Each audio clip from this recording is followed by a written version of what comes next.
Hey there, YouTube. Hope you've had a great week. Happy Sunday to you.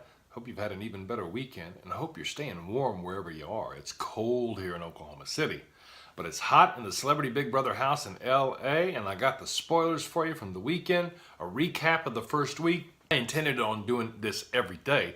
Life gets in the way, so we're just going to do a little recap of what we know, and a couple of spoilers that will get you prepared for Sunday night, including information about one of the house guests who left the house to go to the hospital.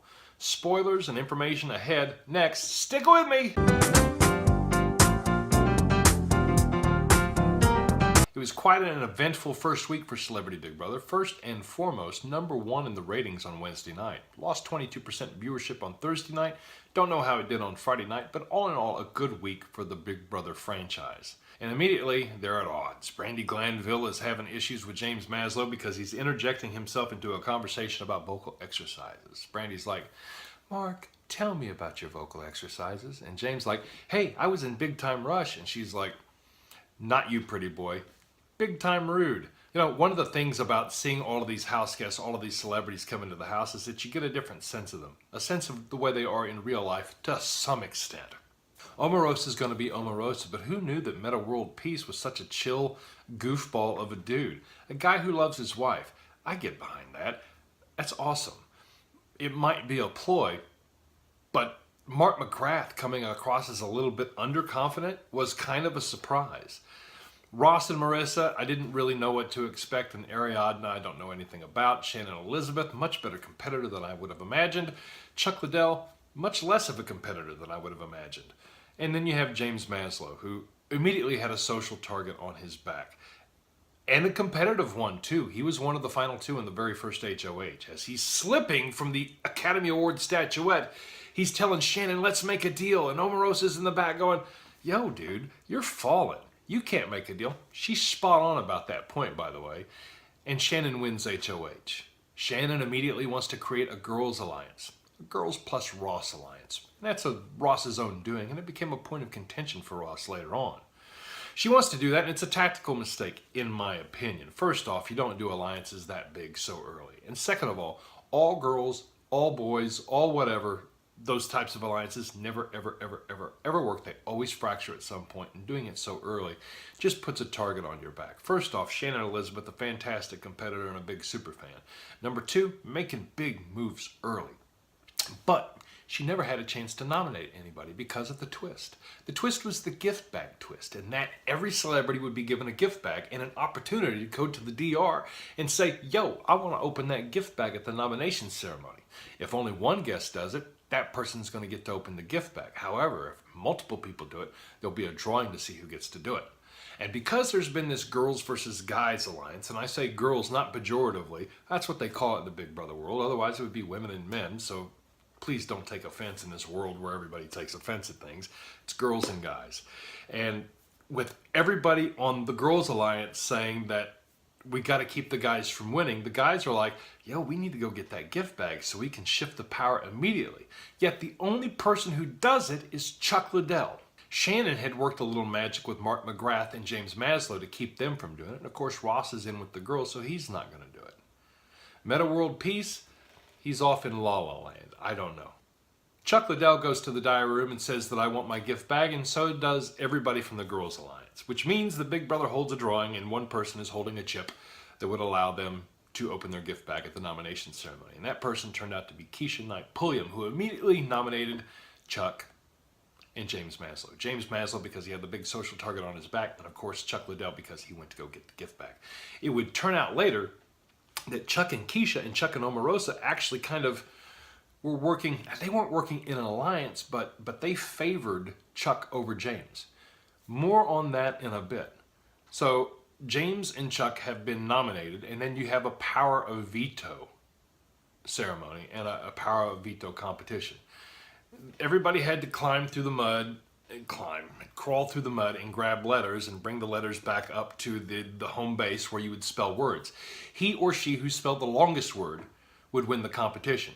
And wouldn't you know, Shannon Elizabeth won this competition also. However, punishment for being in last place as part of the Power of Veto competition was that you had to dress up in a baby costume, crawl on all fours for the rest of the week, and then suck on a baby bottle as soon as you heard a baby cry. And who did that? James Maslow and Ariadna Gutierrez. Both of them finished in last place, not even able to spell one word with any of the letters that they gathered. And goo goo gaga, they were crawling like babies for the rest of the week, which of course was James's nightmare. It was the thing that he said that he didn't want to do, and the reason why he didn't accept the gift bag, because he didn't want a booby trap prize. If it's me and I win the first HOH, I don't also win the first power of veto. Shannon, for as good as she was, I think made a few tactical mistakes. She let Omarosa, of all people, know that she was friends with Marissa Jarrett Winokur outside of the house. Shannon also won the first competition and the first power of veto and made the first big power move, creating the alliance and then fracturing the alliance. More on that in a second. Mostly that was based upon her hurt feelings when Omarosa pointed out that everything that Shannon and Elizabeth talked about was I instead of the group. Now, of course, that's Omarosa being Omarosa. It brought Shannon to tears, but truth of the matter is it pissed her off.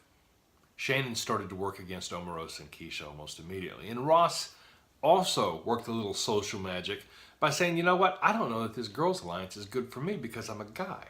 In that alliance, they kept talking about women till the end, women till the end. And even though he's aligned with them, he's like, yo, I'm still a dude, you know.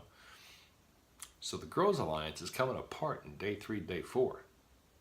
Shannon decides, because she's ticked at Omarosa, that she's going to get everybody to flip the script, if you will, and vote to evict Chuck. And it works. Chuck's evicted 7-1. Chuck, we hardly knew you. I predicted you to win. I thought you had the physical toughness, the mental toughness as an MMA UFC fighter to withstand the Big Brother house. But I gotta tell you, you didn't really do that great in the competitions. And if you're getting this video, that means that you want to be on The Amazing Race, because that's what you told everybody. I don't really want to be in Big Brother. I'd rather be on The Amazing Race. I got news for you. I don't know that you'd be great at that either. Still a big fan, but the competition here is kind of cutthroat. And you were not long for this world. Although that doesn't mean that the Houseguests made the right move. James Maslow is going to be a player. They brought on 4 Big Brother champions, Ian, Derek, Nicole, and Josh, from the past 4 seasons. And Ian said if James survives his vote, he's going to win the whole thing. A la Dan, the Catholic school teacher from several years ago. I completely agree. James has a little bit of Paul in him. He's a little cocky. And I think he's going to be talented enough in competitions and definitely talented enough socially. He's my number 1 player right now. In fact, if I'm ranking everybody, James is number 1. Ross, because of his social moves, would be number 2 or number 3. Shannon Elizabeth has to be up there because she's so competitive. She can tone it down socially. I think she'll do fine. And Omarosa's in my top 4. She's had a good week. She created this BGM, Black Girl Magic Alliance, with Keisha. I don't mind seeing that. It's going to get political in the Big Brother house with Omarosa in there anyway, but truth of the matter is that there haven't been many situations where multiple minorities have hooked up together to work toward winning the competition. Very few alliances early on like this work long term. However, 2-person alliances, a la Dr. Will and Boogie, they have a better chance of working. We'll see.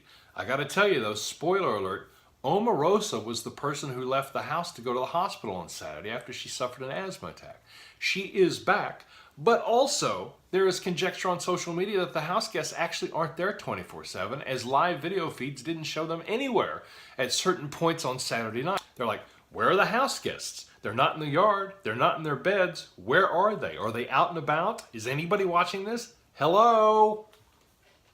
All right, with that said, you know that James defeated Chuck 7-1. Omarosa voted to evict James, and she was the only one, although Keisha was also on Team Chuck's side. And it's not so much that they love Chuck, but they saw James as the threat that he was. Oh yeah, the new head of household. If you don't want to know who the new head of household is, stop it right here. Please subscribe, but stop it right here. I'm going to give you 3, 2, 1. The new head of household for week number 2 is Ross Matthews. He won, and he nominated Omarosa and Keisha. He saw BGM as an alliance, as a threat. I don't know if everybody's calling it BGM besides Omarosa and Keisha, but he saw them as a threat immediately and nominated them. Ross and Omarosa had quite the explosive conversation, not explosive in terms of tension, but explosive in terms of news coverage, where Omarosa said she would never vote for Trump again, not in a million years, and said that it's bad. And when Ross asked, as a citizen, I just want to know, are things going to be okay? She's like, it's not going to be okay with a tear in her eye. Omarosa is one of the craftiest villains of reality television show history. This is Big Brother. Expect the unexpected. Don't believe anybody. She may be speaking truth. She might not be. It's Big Brother.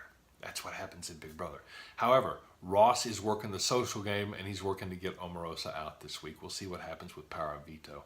Let me know what you think. I'll have another recap video here in a few days. Have a wonderful week. If there's something musically you'd like to see me do, let me know and I'll try it. I'll try just about anything at this point. We're all trying to get to 1,000 subscribers. So hook a brother up, hit the subscribe button. Subscribe for good vibes, as Amy Landino says. By the way, if you haven't checked out her channel, please do so. I'll put all of the links down below. I'll put a link to my blog down below. It's ryanwelton.com. And I thank you for your time this week.